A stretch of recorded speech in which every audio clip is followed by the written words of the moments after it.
আমি তোকে খুঁজে বেড়াই সোনার খাঁজে সুখী না দেখতে পেলে মনে লাগে না কাছে। দোকানের ধাপ টাপ সব বন্ধ থাকবে ক্লোজ। এই পাগলের আবার জামিন দিল কিটা?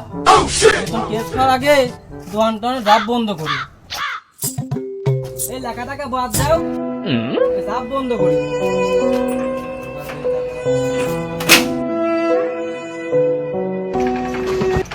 ভাই ভালো আইছেন? আসি শট শট শট শট নালগা পিরি ঠাই রে। জেলের ভিতর তেলা পোকা আমার খায় ফেলা দিছে। ডাইল আর পোকা কর্মী সাক্ষাৎ খেতে পেটে ছেলি পড়ে গেছে। জেলের ভিতর থাকি ডারবি সিগারেটের মুতা আর আজিদ বিড়ির মুতা খাতে খাতে জীবনটা শেষ। আমার মতন নেতা যদি জেলে পচি মরে শালা তো কি একবারও দেখবি দেখনি।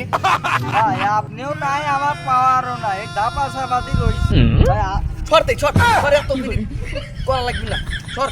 ভাই 1010 টাকা দেন, নতুন করে দাওয়া বানাই লাগবে। যে দাওয়া আছে সব পুরাতন হয়ে গেছে, জং মং ধরে গেছে। ও দাওয়া দি কোপ দিলি ছুটিও লাগবে প্রায়, আর ভাঙিও যেতে পারে। দাও দি কোপ দিলি দাওই ভাঙি যাচ্ছে।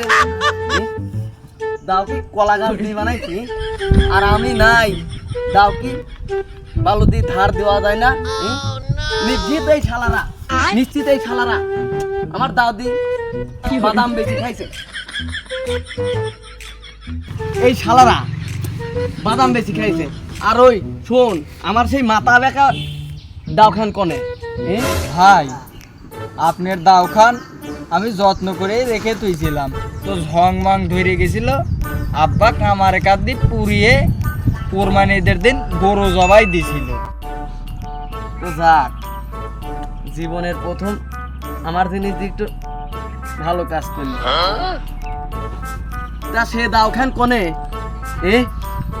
ভাই দাখান পুরিতে আব্বার 300 টাকা লাগিয়েছে। 300 টাকা না দিলে আব্বা দা দিবি না নে। আমার দাও হজম তা গুছালা কায়দায় আমার দাও হজম করা লাগলো না।